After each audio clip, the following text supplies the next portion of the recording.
কোনো মুখরোচক গল্প নয়, প্রকৃত অর্থেই শক্তিশালী হয়ে ফিরে আসছে ব্রাজিল। কিলিয়ান এমবাপ্পের ফ্রান্সের বিপক্ষে মিলবে তার প্রমাণ। তারকা নির্ভর একাদশ নিয়ে মাঠে নামছে 5 বারের চ্যাম্পিয়নরা। একাদশে ইউরোপের নামকরা সব ডিফেন্ডারকে খেলাবেন কার্লো অ্যানচেলোত্তি। ফরওয়ার্ড লাইনে সবচেয়ে বড় চমক রাখছেন এই ইতালিয়ান। দলে ফেরাতে পারেন প্রাণভোমরা নেইমারকে, তার সঙ্গী হবেন একাধিক তারকা। বেঞ্চে থাকা ফুটবলাররাও বদলি হিসেবে মাঠে এসে ঘুরিয়ে দিতে পারবে ম্যাচের মোড়। ফ্রান্সের বিপক্ষে কেমন হতে চলেছে সেই একাদশ, তা নিয়ে বিস্তারিত থাকছে রিপোর্ট।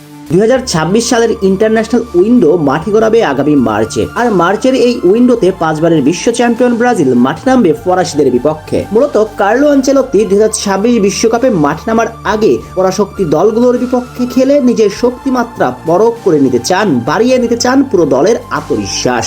তবে এটা যেমন কার্লো আনচেলোত্তির আত্মবিশ্বাসের মানসিকতার ছাপ উঠে আসে, তেমনই নেতিবাচক প্রভাব পড়ার সম্ভাবনা রয়েছে। কেননা ব্রাজিল বস এই ম্যাচে যদি বড় ব্যবধানে হেরে বসেন, তাহলে নিঃসন্দেহে বিশ্বকাপে আত্মবিশ্বাস নড়ে যাবে সেলেসাওদের। তাই এই ইতালিয়ান ফরাসিদের বিপক্ষে নিজের সেরা একাদশ দিয়েই খেলতে চাইবেন, তুলে নিতে চাইবেন জয়। আর এমন গুরুত্বপূর্ণ ম্যাচে ব্রাজিলের একাদশটা কেমন হতে পারে তা নিয়ে প্রশ্ন আছে সর্বমহলে। চলুন তাহলে এই ম্যাচে 5 বারের বিশ্ব চ্যাম্পিয়নদের সম্ভাব্য একাদশটা কেমন হতে পারে সেটা একটু ব্যাখ্যা করে আসা যাক। বিগ ম্যাচের অভিজ্ঞতার কথা চিন্তা করলে কোনো সন্দেহ ছাড়াই গোলবারের নামটা এলিসন বেকারের। রক্ষণ দুর্গে সবকিছু ঠিকঠাক থাকলে 4 জন নিয়ে মাঠে নামবে সেলেসাও বস। সেখানে সেন্টার ব্যাকে পিএসজি চ্যাম্পিয়ন্স লিগ জয়ী অধিনায়ক মার্কিউনাসের সঙ্গে আর্সেনালের তরুণ তুর্কি গ্রাভিয়েল ম্যাগালিয়াস থাকবেন। 2 ফুলব্যাক হিসাবে এডার মিলিটাও এবং কায়ো হেনরিক হতে পারেন আস্থার নাম। মিডফিল্ড লাইনআপটাও আসলে সবার জানা, ক্যাসিমিরোর সঙ্গে ব্রুনো গুইমারেস। ইনজুরি বাধা না থাকলে এই দুজন থাকবেন নিশ্চিত করেই। তবে আনচেলোত্তি মধুর সমস্যায় পড়তে পারে ফরওয়ার্ড লাইন সাজাতে গিয়ে। সান্তোসের জার্সিতে স্বরূপে ফিরেছেন নেইমার, তাকে দলে ডাকবেন সম্ভবত আগামী উইন্ডোতে। কিন্তু ব্রাজিলিয়ান নাম্বার 10 কে দলে ডাকলে স্কোয়াডের বাইরে যাবেন কে? নেইমারের অনুপস্থিতিতে তার পজিশনে খেলা রদ্রিগো বাইরে যাবার প্রশ্নই আসে না।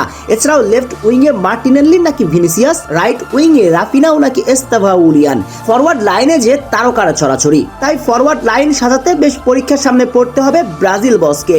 শেষ পর্যন্ত ব্রাজিল বস তার ফরওয়ার্ড লাইনে রাখতে পারেন লেফট সাইডে বিগ ম্যাচের অভিজ্ঞতা বিবেচনা করে ভিনিসিয়াস জুনিয়রকেই, অপর প্রান্তে রাখতে চলেছেন রাফিনিয়াকে। তবে এই দুইজনকে প্রথাগত উইঙ্গার হিসেবে না খেলিয়ে মূলত রাইট এবং লেফট মিডফিল্ডার হিসেবে খেলাতে চাইবেন। ক্যাসিমেরো এবং ব্রুনোর সঙ্গে ভিনিসিয়াস এবং রাফিনিয়াকে দেখা যাবে 2 মিডফিল্ডার হিসেবে।